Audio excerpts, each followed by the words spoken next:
Welcome back again. Today I have 3 separate shocking true crime cases for you to listen to while going to sleep. All the stories I tell on this channel are real and well documented on the media. I have put the names of the stories in the description. Before we start, please comment down below where you are listening from and your local time, and press the like button. Let's get to it. Story number 1, The Iceman. He grew up in Newark, in a household where volatility wasn't an interruption, it was the baseline. The psychology of the moment is important. When chaos is constant, control becomes currency. Early beatings and neighborhood threats created a simple rule set: strike first, end problems cleanly, feel nothing. In hindsight, this is where violence was normalized, and where he learned to separate feeling from action, erasure from remorse. Street-level brutality came first. Fistfights that escalated, retaliations carried out at night, problems made to vanish. But here's the twist. That chaos sharpened into calculation. He discovered that violence done calmly attracted less attention, and that distance, not just physical, but emotional, was the safest armor. The shift from spontaneous aggression to planned harm marked the beginning of professionalization. By the mid-1970s, contracts replaced grudges. Organized crime networks valued someone who didn't drink, didn't brag, and didn't hesitate. He did the job, left no dramatic scene, and didn't ask questions about motive beyond the envelope. What stood out now in retrospect is that he saw work as logistics. Scout the site, choose the method, control the time horizon. He treated murder like scheduling, and that detached posture made him dependable. At home, a different theater took shape. Marriage, children, holidays, routine. The facade looked ordinary and unremarkable by designed suburban addresses, predictable commutes, Saturday chores. Double lives don't thrive on glamour, they rely on boredom as camouflage. He compartmentalized down to gestures. Affectionate father in public spaces, silent enforcer in industrial lots. A man who changed personas with the turn of an ignition key. How did he keep those compartments sealed? Predictability. The psychology of the moment is important again. Power, to him, wasn't about spectacle. It was about knowing outcomes. He chose when to pick up, when to drop off, when to vanish phones, when to swap plates. Predictability is a kind of anesthesia. If every step is rehearsed, nothing surprises you, and surprise is where remorse lives. This is control framed as certainty. Yet even within that control, he carried an engineer's curiosity for methods. He tested what worked quickly, what traveled well, what left the least residue. He treated tools as variables. Bullets offered range, blades offered silence, ropes offered containment. But the real pivot was time. He learned that if you could bend the timeline, move it, stall it, obscure it, you could coerce alibis and deflect suspicion. Time became a weapon. That's the doorway to erasure. For a man who equated safety with routine, manipulating the clock felt like the ultimate advantage. If investigators anchored cause to sequence, then disrupting sequence undermined cause, freezing, he would later consider, didn't just preserve tissue, it distorted narrative. Meals stopped digesting. Insects stayed away. Lividity patterns stalled or drifted. He saw cold not as absence, but as an active tool. At the same time, he refined his public surface. He avoided bars, didn't tell war stories, and rotated acquaintances so no one learned too much. He presented as ordinary, sometimes aloof, but rarely volatile in public. Neighbors noticed a man who left early, returned late, paid bills on time, and kept family pictures in clean frames. Stage normalcy, sustained by silence, lulled attention to sleep. There were cracks, small ones. A quick temper in traffic, unexplained cash, a quiet that stretched too long after simple questions. In missing person cases, silence is usually gradual, but his silence was methodical. He offered partial truths, enough to end the conversation without creating friction. Friends chalked it up to privacy. Family normalized the cadence. The performance held because it was consistent. What happens when such a life meets professional demand? The compartments fuse into a workflow. He mapped routes to avoid surveillance, wore gloves as ritual, and treated clocks like tools. He learned where to park, how to scout dumpsters, how to scan alleys for blind spots. And he practiced exits always more than one, never the same twice in a row, patterns broken to avoid becoming a pattern. But patterns form anyway. The more control he applied, the more ritual he repeated, and rituals leave residue. The double life that insulated him also generated predictable choices, favorite roads, reliable suppliers, a preference for cold, literal, and psychological. That's the seed of the coming forensic contradiction. A man trying to erase time by standardizing it. From raw violence, he had evolved into planned erasure. Speaking of time, his methods soon turned the freezer into an alibi. He didn't start with a signature. He built one by testing constraints. Early on, firearms looked efficient, cheap revolvers, wiped with solvent, dumped fast. Notice how this one solves distance but creates noise, brass, and a ballistic fingerprint that travels farther than the bullet. He learned to use revolvers to avoid shell casings, to fire through a folded newspaper to diffuse muzzle flash, to angle shots to keep spatter contained. But guns invite attention, and attention ruins schedules. Blunt force shifted the equation. A tire iron in an alley leaves fewer audible cues, but it invites struggle, telegraphs intent, and risks trace transfer from sweat and fibers. He tried weighted objects for speed, preferring a single, decisive arc. What stands out is the logistics car, trunk-ready, disposable clothing, routes that avoided hospitals and patrol patterns. Yet blunt force is intimate. The closeness contradicts his preference for emotional distance. Garotti's introduced control. A cord in a pocket travels well, deploys fast, and ends breath without explosive noise. He tested different materials, piano, wire, cut skin, leaving linear lacerations that pathologists could name. Soft nylon compressed without slicing, but it stretched, requiring longer effort. A braided rope left patterned abrasions that told their own story. The psychology of the moment is important. The more he could choreograph, the calmer he felt. And strangulation turned the kill into choreography. Then came cyanide. Portable, fast, and quiet. Dissolved into a drink, aerosolized from a nasal spray, or dabbed on food with a gloved finger. Cyanide starves cells of oxygen, turning skin a characteristic cherry hue. But only sometimes. The classic textbook signs aren't guaranteed. And in chaotic environments, subtle physiology can be missed. He liked that it mimicked sudden illness. He liked that it traveled small, in a vial taped beneath the dash, in a hollowed-out pen. He could walk away before the collapse, reclaiming distance without sacrificing control. He didn't adopt a single method and stop. He rotated tools to reduce pattern recognition. But beneath that rotation, he standardized steps. Scouting, staging, execution. Exit each phase had options, and each option had a kit. For firearms, a breakdown cloth, oil, and a magnet for dropped fragments. For garrotes, fresh gloves, a change of shirt, and adhesive rollers to strip fibers. For cyanide, pre-measured doses, and a disposable container, flushed or crushed immediately after. This was experimentation feeding into a repeatable protocol. Testing wasn't limited to tools. He treated targets as case studies. He figured out how long cyanide took, how much agitation a person showed, whether coffee masked bitterness better than soda, whether an open window changed the likelihood of neighbors hearing a fall. He noted that frightened people drank slower, that confident people didn't question a free drink, that public spaces gave cover but complicated retrieval of contaminated items. These observations hardened into rules. Freezer storage enters here as a tactic, not just a curiosity. Notice freezer storage. Masking time of death becomes part of the plan. He learned that once tissue freezes, ice crystals rupture cells, and when thawed, the fluid distribution confuses lividity and accelerates apparent decomposition in inconsistent ways. If a body is found hours after thaw begins, the clock can't be trusted. He reasoned that the more uncertainty he could inject into the timeline, the safer he was. What's crazy is how the freezer became more than delay. It became a diagnostic shield. Insects, the timekeepers of outdoor death, won't touch frozen tissue. Stomach contents look paused, misleading estimations of last meal. Even a careful pathologist, at the time, might misread these contradictions, especially if the victim's milieu already clouded priorities. The freezer turned biological rhythm into static. He standardized its use for specific problems. When witnesses existed, when an alibi needed stretching, when a client wanted a date distorted. He paired methods with contexts.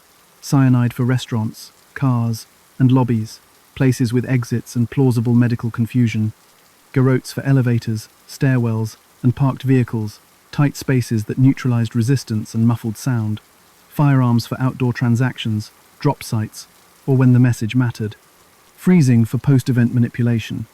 Each selection followed a risk matrix, weighted by time pressure, witness density, and disposal options. "Remember this detail," he rehearsed, not the act itself, but the choreography around it.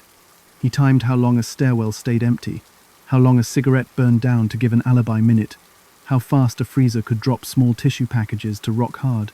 He kept bleach, but understood its limits. It lightened stains, it didn't make them vanish under luminol. He chose ammonia for surfaces, peroxide for porous spots, and avoided hot water that sets proteins. These are the tiny adjustments that creep towards standardization. And yet, for all this, experimentation bred confidence, and confidence breeds routine. Routine, in hindsight, is visibility. The same markets for chemicals, the same industrial freezer access stories, the same preference for cyanide's quiet collapse patterns, even when rotated, still align. That's the contradiction he never fully escaped. He believed variety erased him, but the structure underneath, cold as a tool, time as a weapon, stayed constant. This next one takes it further. If freezing could bend the clock, what happens when investigators learn to read the cold itself? Industrial cold isn't silence, it's a signature, and it's about to speak. Prison interviews promised clarity, but they delivered a performance. On camera, he catalogued methods with clinical precision. Cyanide dosing, garrote placement, freezer logic, and then, in the next breath, floated numbers that stretched beyond any paper trail. Investigators considered this a familiar dynamic. A man who needed to be believed, who equated dominance with authorship, continued controlling the narrative after restraint removed his physical leverage. The psychology of the moment is important. Confession became a stage, not a surrender. What stands out is the split screen between verifiable detail and grandiosity. When he described cyanide's delivery, strong coffee, pre-measured vials, gloves to prevent dermal exposure, those specifics matched seized items and recorded buys.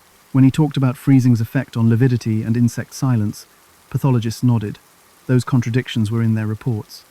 But claims of dozens upon dozens of killings, spread across years and cities with no corresponding missing person clusters, broke under corroboration. The how remained persuasive.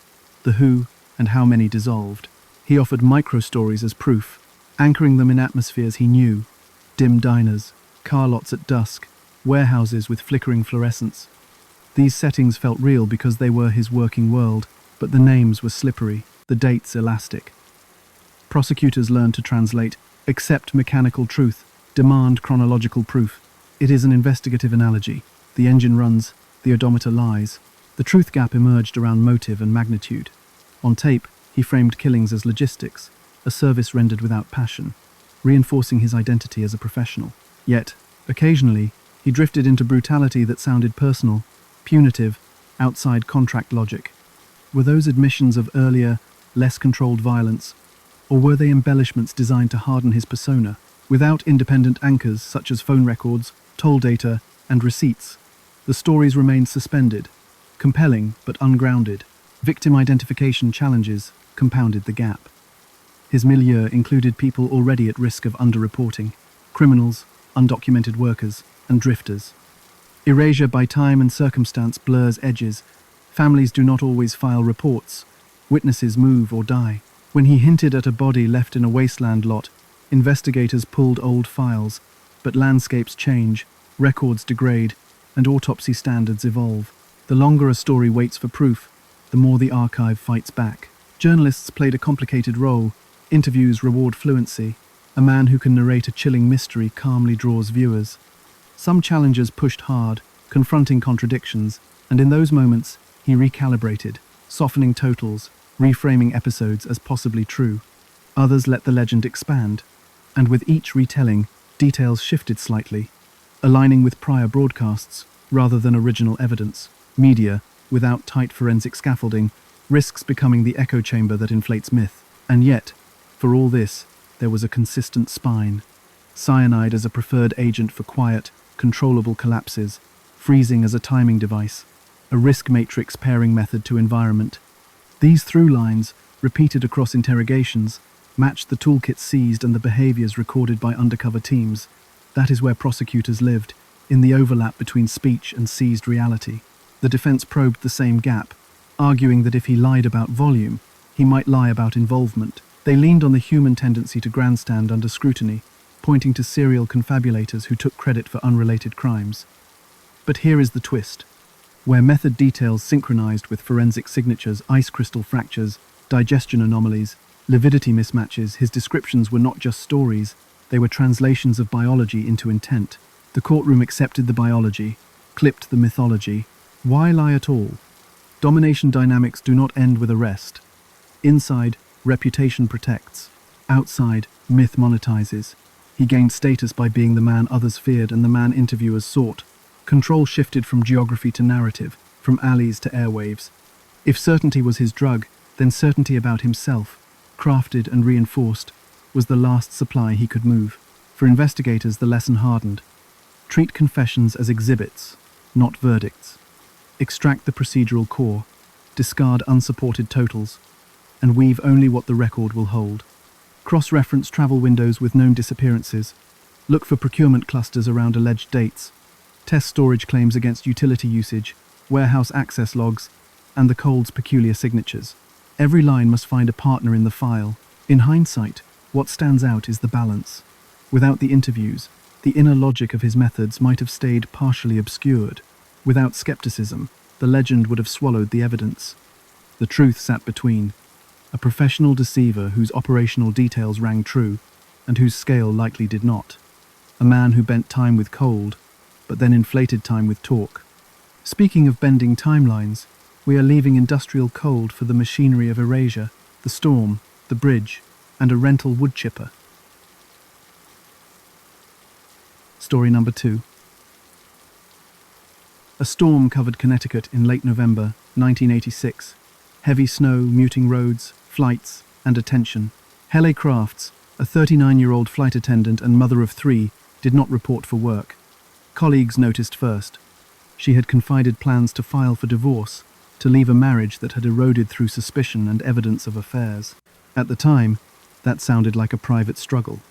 What happened next remains shrouded in mystery. Except for one fixed point, Helle vanished without a trace, just as a blizzard moved in. Her husband, Richard Crafts, was a part-time police officer and former airline employee who projected competence and calm, training, access. The language of procedure he presented as a man who followed checklists. The psychology of the moment is important. When someone values control, an impending divorce threatens status, financial stability, and public image. Helle told friends she feared him. She had hired a private investigator, collected photographs of his infidelity, and initiated steps to exit. Those preparations create risk. Leaving is often the most dangerous phase. Timeline matters. In the days before the storm, Helle worked flights, returned home, and told a colleague she would not be staying. After the storm hit, neighbors saw unusual activity. Helle was not seen again. Richard explained absences with ordinary phrases: travel, errands, childcare, logistics phrases that fit a blizzard's chaos. Early skepticism from police reflected the era's caution. Adults can leave voluntarily, storms derail routines, and domestic disputes often resolve quietly.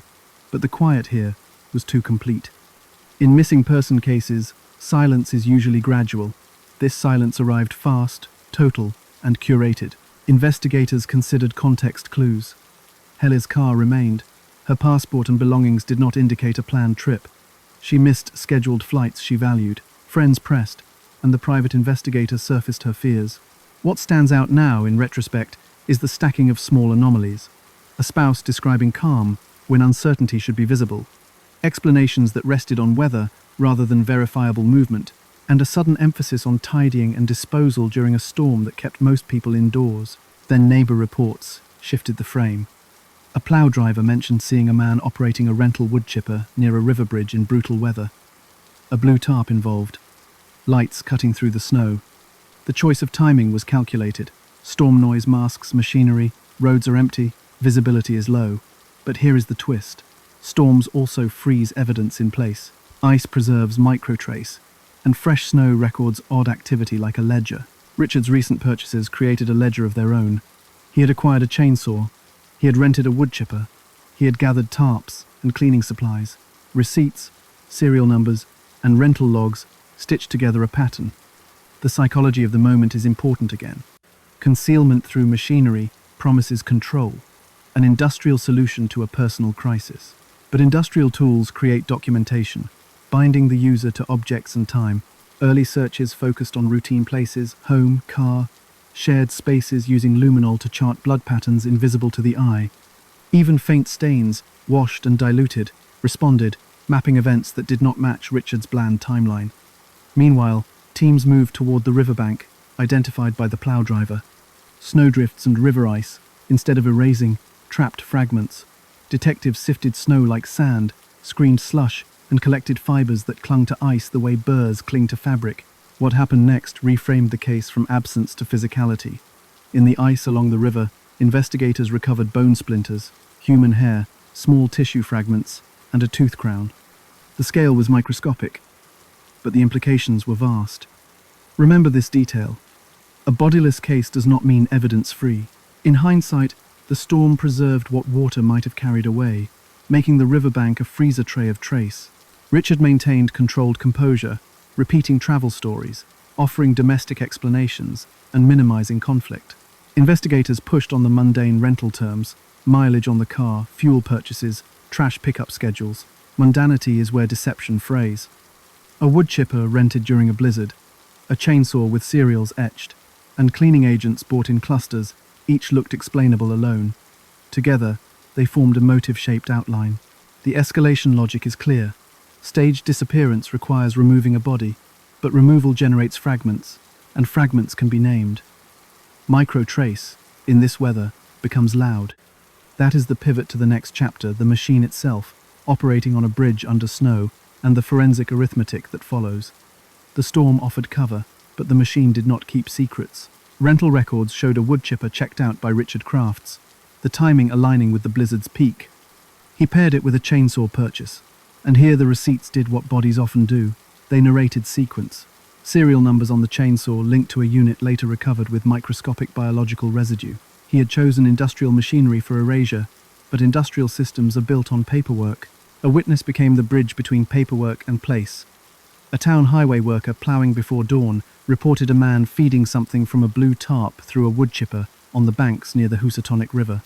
Snow swallowed sound, but the worker remembered the unusual silhouette, tarp, chute, spray, and the insistence of that operation in lethal weather. The blizzard muffled questions, yet it also froze the answers in the river, ice inches away. Forensics began with the ground itself. Detectives shoveled top layers of snow into tarps, then melted and screened it, treating the storm like a sieve. What surfaced were hair strands with root material, minute bone fragments with recognizable cortical patterns, slivers of tissue, and a tooth crown that would become critical. The industrial logic of disposal, reduce, scatter, dilute, met forensic logic, collect, aggregate, identify. Mechanical reduction creates shapes. Science knows those shapes. The woodchipper left its own geometry on the fragments. Bones passing through high-speed blades show characteristic shearing and crushing, with edges that reflect the angle and spacing of the blades. Tool mark examiners, trained to read kerf patterns the way a reader scans typefaces, compared fragment edges to test cuts made with the recovered chipper. The match is not cinematic. It is probabilistic patterning, a convergence of blade spacing, feed angle, and fragment contour. Chainsaw traces deepened the picture. Investigators recovered a chain and bar carrying a film of material. Under magnification, tissue and fat persisted in crevices, and the chain's kerf width aligned with cut marks on bone fragments retrieved downstream. Serial numbers tied the saw to Crafts's purchase. Receipts cemented access. Residue cemented use. What stands out in hindsight is that the chain's microscopic world preserved a narrative the user tried to destroy. Odontology anchored identity. The tooth crown, preserved enough to show unique dental work, was compared against Helle's dental records. Crowns are custom shape, material, margins, and when a match emerges, it is not suggestive, it is personal. That single piece of enamel, smaller than a fingertip, carried her name into the file. In missing body cases, identity can hang on millimeters. Here, it did. Hair carried polymer secrets. Helle dyed her hair. The dye chemistry, with specific oxidative markers, persisted in the strands. Comparing those markers to known products refined the plausibility, aligning color treat signatures with her known routines. It is not a standalone identifier, but it reinforced the dental match and the context. Fabric fibers followed. Blue fiber fragments consistent with tarp material, and other synthetics consistent with clothing from her closet. turned the riverbank into a transfer map. The environment cooperated by accident. Ice slowed current, captured fragments, and prevented dispersal. Screens placed along likely drift lines collected more trace lipid globules, marrow granules, tiny bone shavings. What could have vanished in hours during warmer weather became accessible for days. Mechanical reduction promised invisibility through quantity and distribution. The cold inverted that promise, suspending evidence like snow in a paperweight. Back at the house and car, luminol revealed blood patterns beneath cleanup attempts. In hallways and on mattress areas, diluted stains flared. Spatter dynamics suggested impact rather than incidental transfer. Droplets arcing in ways that spoke to force. The psychology of the moment is important. A machine can break a body, but the decision begins elsewhere, in a room where cleanup chemistry meets panic and planning. Bleach lightens. It does not erase. Luminol does not care about intent. Prosecutors began constructing a bodiless case from objects that talked. The rental contract, the chainsaw serials, the fuel logs, the plow driver's observation, the fragments in ice. Speaking of sequence, the timeline tightened. Last confirmed sightings of Helle, a blizzard, a woodchipper operating near a river, fragments answering to her dental work, purchases that line up with procurement. Each node reinforced the next, eliminating benign interpretations. Who rents a chipper in a blizzard, moves a tarp to a chute, and leaves a field of microtrace unless disposal is the goal? Defense theories suggested yard cleanup. But the kerf patterns spoke to bone, not tree. The fabric mix suggested clothing, not leaves. The presence of a tooth crown, the very human enamel, cut through alternative stories. Remember this detail: machines have predictable interfaces, and when human tissue meets engineered steel, the marks that result are readable, reproducible, and hard to confuse with wood. What happened next was methodical. Investigators tested the chipper to reproduce fragment morphology, documented the angle and force required, and mapped how far fragments could travel in snow. They photographed, bagged, and labeled every microfind, building redundancy into chain of custody.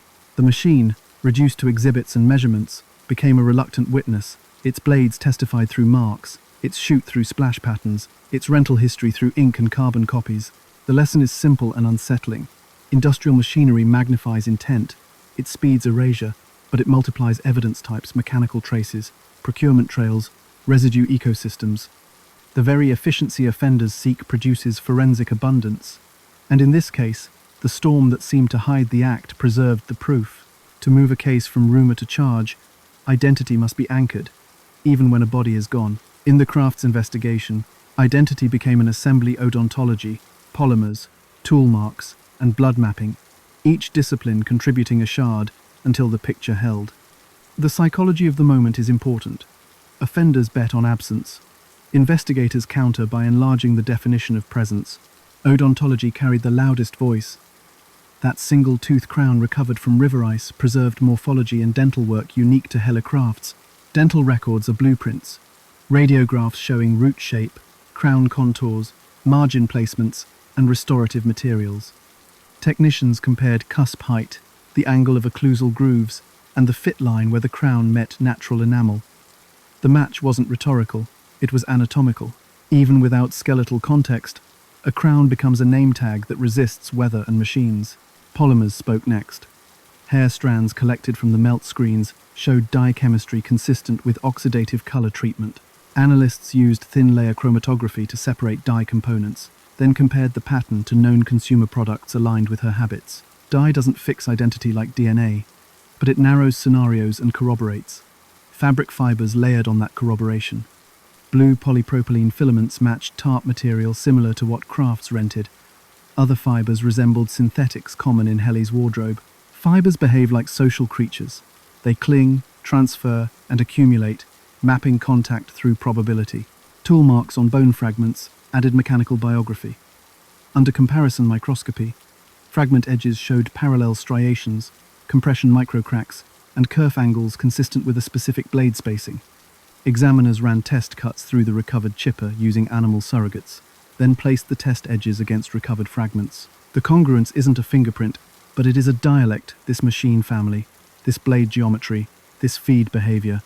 Coupled with chainsaw kerf widths on other pieces, the narrative hardened. Dismemberment, then reduction. Blood evidence in the home and car bridged the gap between riverbank and domestic space. Luminol sketches illuminated floor paths, mattress regions, and carpet edges where diluted blood persisted. Sprayed, the chemiluminescent glow revealed droplet size and direction, letting analysts infer impact versus passive pooling. In narrow hallways, arcs suggested swinging motion. On textiles, saturation patterns contradicted benign injury. Even after cleaning, proteins lingered. Investigators considered whether animal blood could explain it. Species testing returned human. Mapping became the method. Scenes were sectioned, photographed in sequence, and logged with grid coordinates to reconstruct movement. In the car, small accumulations beneath seat tracks and in trunk seams suggested transport. The psychology of the moment is important again. Cleanup is about visible surfaces. Forensics lives in thresholds and recesses. Traces settle where mops don't. Critically, the case didn't lean on one exhibit. It built redundancy. The tooth crown identified the person. Fibers and hair placed materials in contact. Tool marks connected fragments to machinery he rented. Luminol and blood pattern analysis tied violence to interior spaces he controlled. Receipts and serial numbers married the mechanical world to a timeline. No single piece could carry the weight. Together, the system bore down. The defense floated contamination and coincidence. Could the crown have arrived by some other channel? Could fibers have transferred innocently? Could luminol have lit up cleaning unrelated to homicide? Investigators answered with chain of custody and context. The crown emerged from ice adjacent to the chipper discharge area, in a cluster of human remains indicators. Fibers co-occurred with bone and tissue microfragments. Luminol patterns mapped impact geometry, not household spills. Coincidence rarely arranges itself with this much internal consistency. Odontology's power isn't only matchmaking, it's exclusion. Teeth, restored over time, accumulate personalized work materials, dates, techniques. The crown's alloy composition aligned with the era and her records, and more importantly, excluded other plausible patients in the region whose charts were reviewed. In missing body cases, exclusion tightens the net almost as effectively as inclusion. Polymers offered temporal hints. Oxidative dye grows out. Banding on hair shafts showed a recent treatment consistent with friend testimony. Fiber wear patterns pilling, dye fade pointed to cloth in active use, not scraps from storage. These subtleties turn static particles into time-stamped artifacts. Tool marks did the same via wear states. The recovered chipper's blades bore distinctive nicks that echoed on fragment edges, like a damaged record leaving the same skip on every song. Blood mapping provided sequence. Impact spatter in a particular room placed the initial violence. Transfer stains toward exits suggested movement. A paucity of cast-off in the garage implied containment prior to transport. This choreography, derived from droplets and smears, confronted the staged normalcy crafts projected. Remember this detail. Staged normalcy can't teach blood to lie. What stands out in hindsight is how investigators converted absence into multiplicity. A single body can be autopsied. A fragmented field demands an ecosystem of tests. Each method compensated for another's limits, and where overlap emerged, confidence solidified. Jurors heard not one instrument, but an orchestra odontology's steady tone, polymer chemistry's texture, tool mark rhythm, and the persistent baseline of blood. And yet, for all the science, the moral axis was simple. Identity restored. Naming Helle through a crown and corroborative trace refused erasure. The machine tried to turn a person into unrecognizable matter. Forensic method turned matter back into a person. That pivot from particles to presence made a no-body prosecution viable, and it set the stage for motive and deception to be weighed against a now undeniable someone.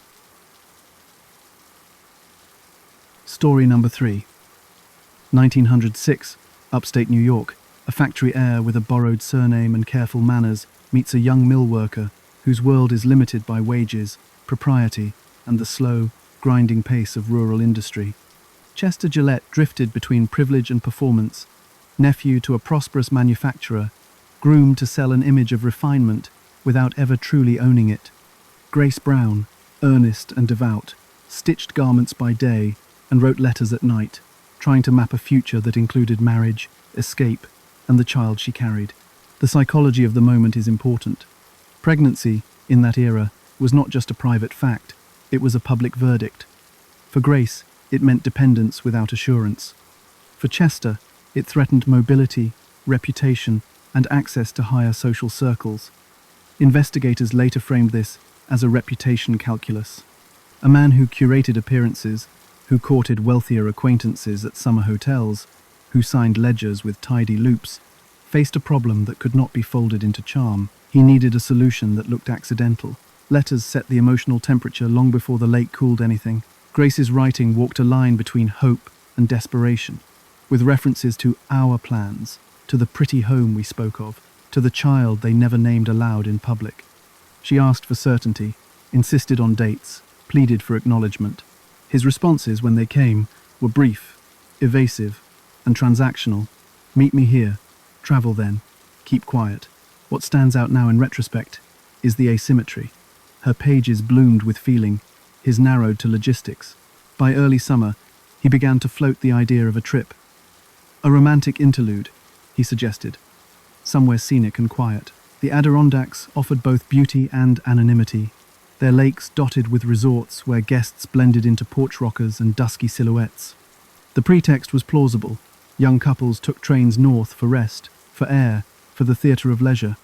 Isolation became an asset, a landscape that could hide an intent behind reeds and reflection. Chester planned in details that later looked like staging.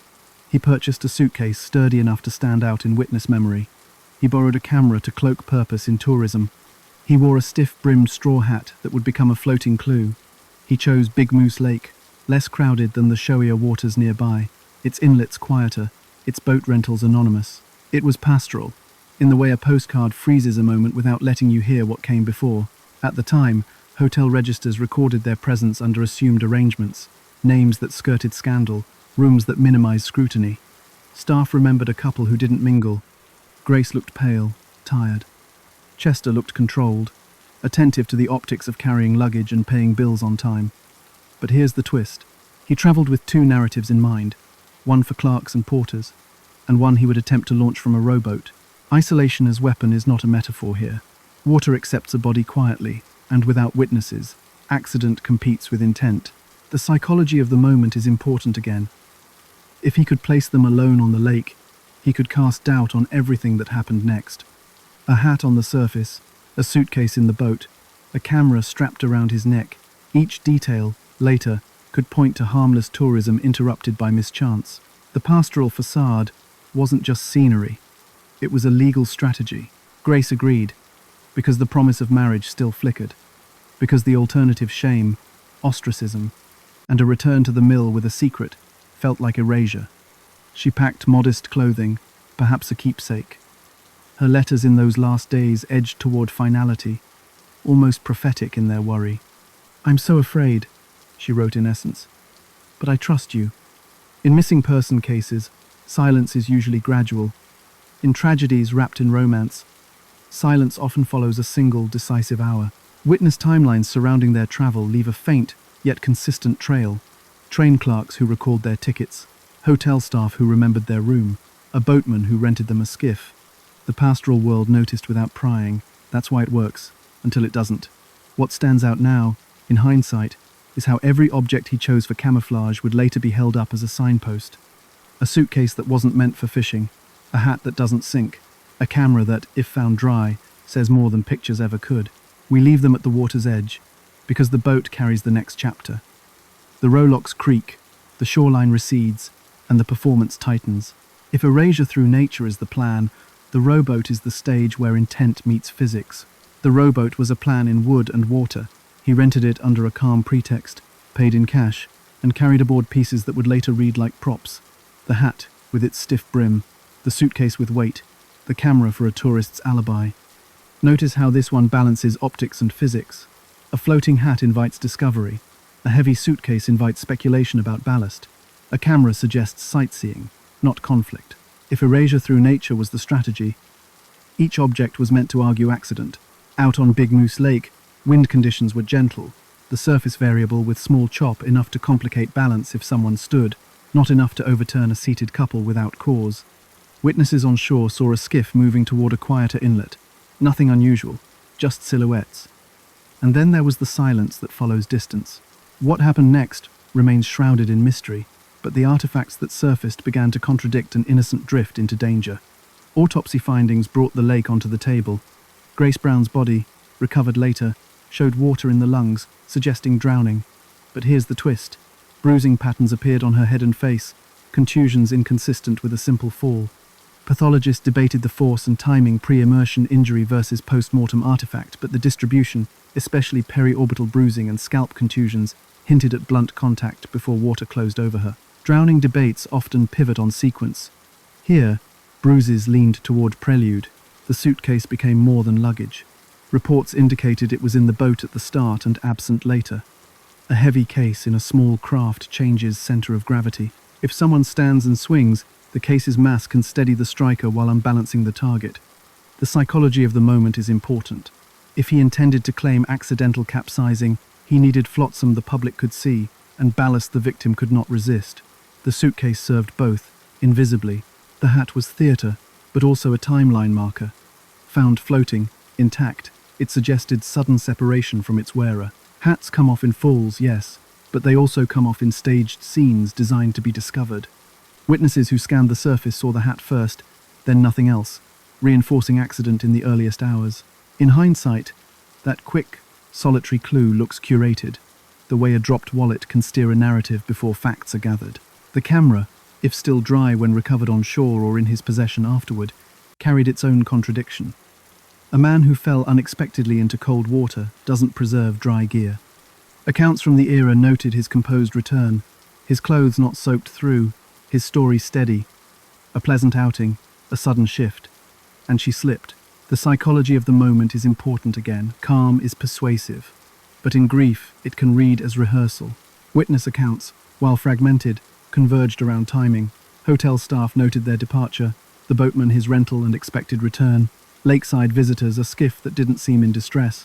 No one heard a cry that travelled.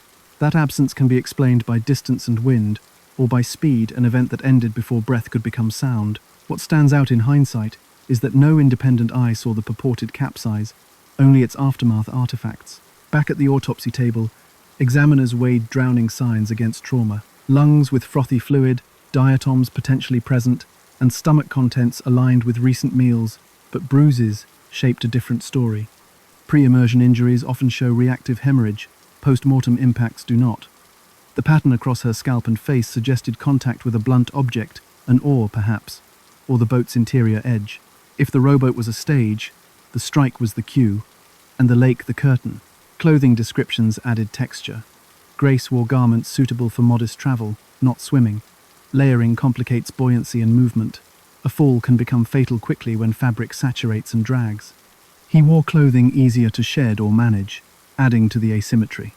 Witnesses recalled his hat style, his jacket, the tidy look consistent with hotel registers.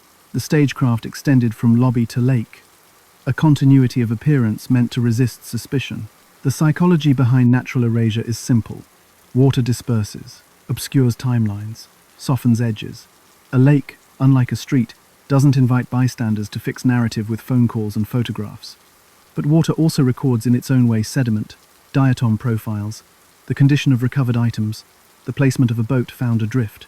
Investigators considered wind drift models and shoreline eddies, reconstructing possible paths from the point of last sighting.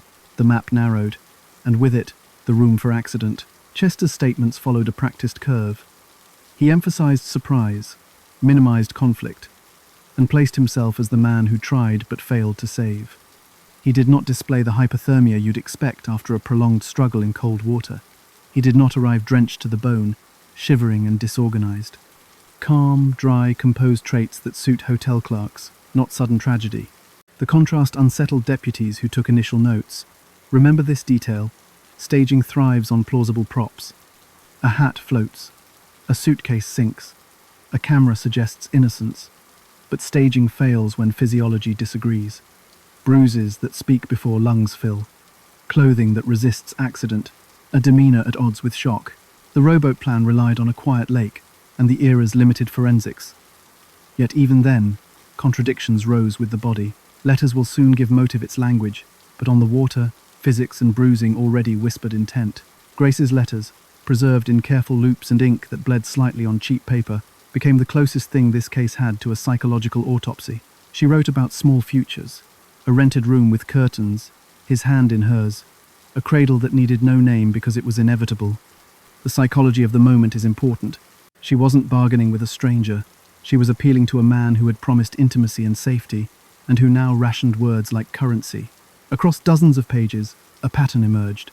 Expectation turning to anxiety, anxiety turning to fear. She tracked missed meetings and unanswered notes, then made concessions.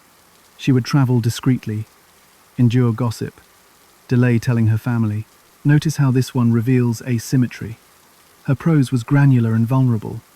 She enumerated days, prayed for a date, sought certainty. His replies, where they exist, are clipped and tactical. A ledger of logistics.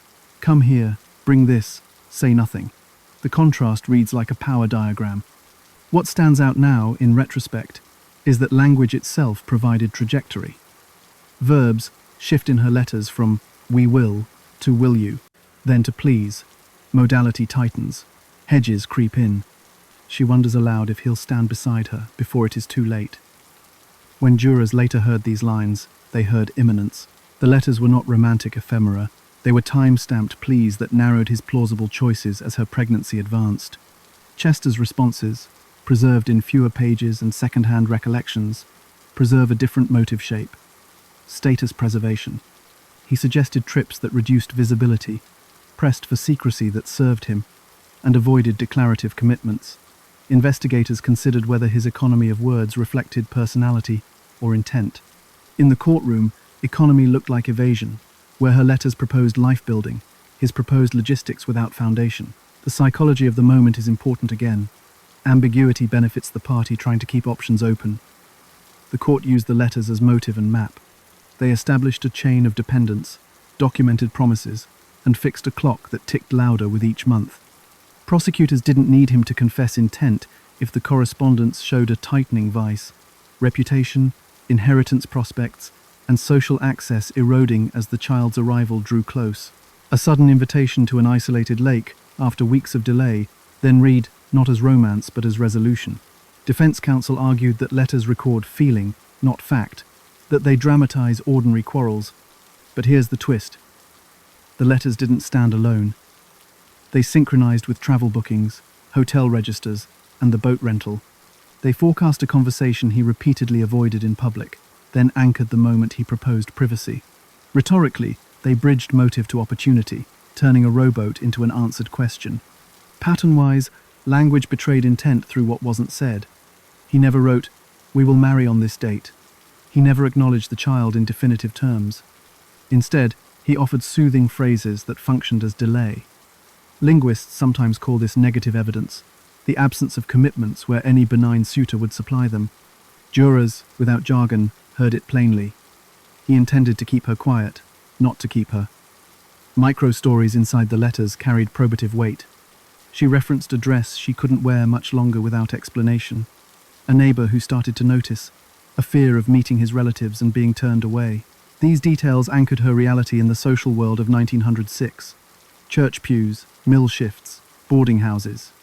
The letters did what forensic evidence often can't. They restored context, the pressure cooker that makes certain acts more legible. The court admitted the letters to show state of mind and, crucially, premeditation. In closing, the prosecution read passages where she asked, "Should I come?" and he proposed specific dates and routes. The therefore is simple. He orchestrated the trip. She followed because she still believed he'd choose public acknowledgement over private erasure. The pastoral facade cracked under the weight of her ink. Why did language succeed where early forensics wavered? Because letters resist staging. You can plant a hat. You can't convincingly retrofit months of handwriting to align with an accidental drowning. The psychology embedded in word choice, her urgency, his restraint functions like trace. It adheres, transfers, and accumulates. Cross-examination tried to frame her tone as melodrama, but the cumulative pattern made melodrama indistinguishable from foresight. Remember this detail.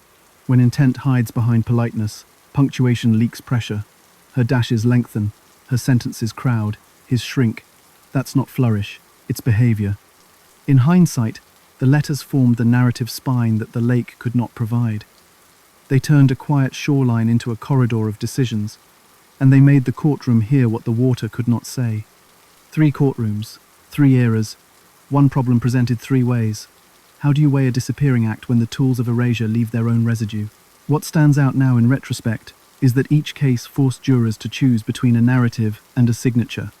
Freezer time, mechanical reduction, and pastoral drowning each produced evidence that behaved like handwriting. The task was to read it, not romanticize it. In the Kuklinski proceedings, prosecutors trimmed myth and prosecuted method.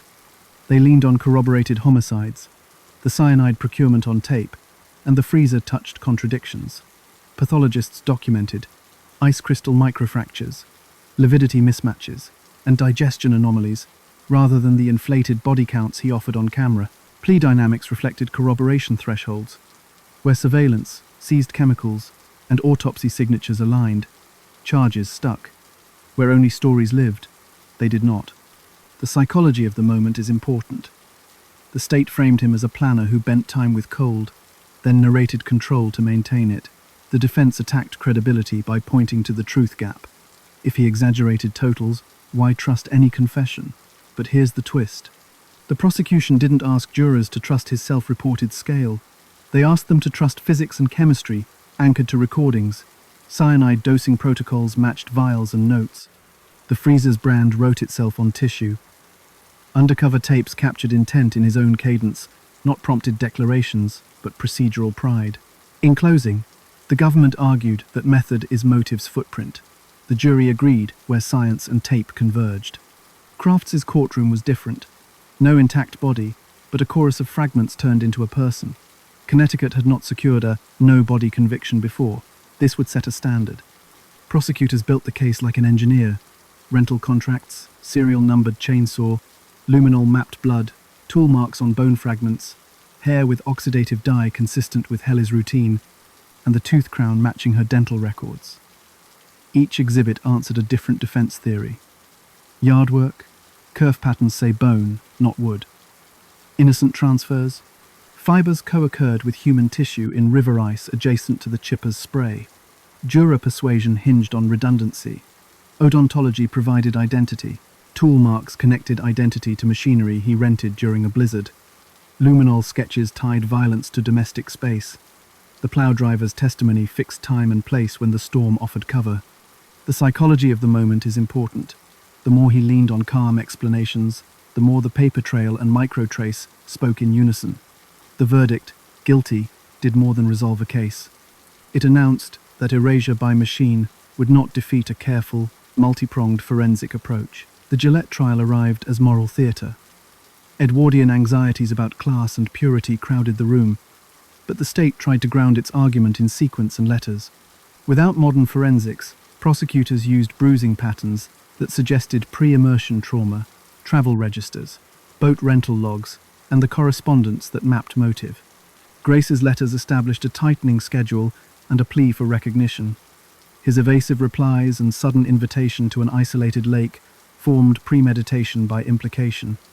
The suitcase and hat transformed from props into contradictions. The camera and his composed demeanor after the accident added weight. Defense counsel pressed alternative readings. Drowning is common, they argued. Lakes take people without malice. Letters are emotional, not evidentiary. But the pattern here is not simply grief versus guilt. It is a convergence. Bruises inconsistent with an accidental fall. An outing planned by the one with reputation at stake. Artifacts curated for discoverability. A man who returned too dry and too calm.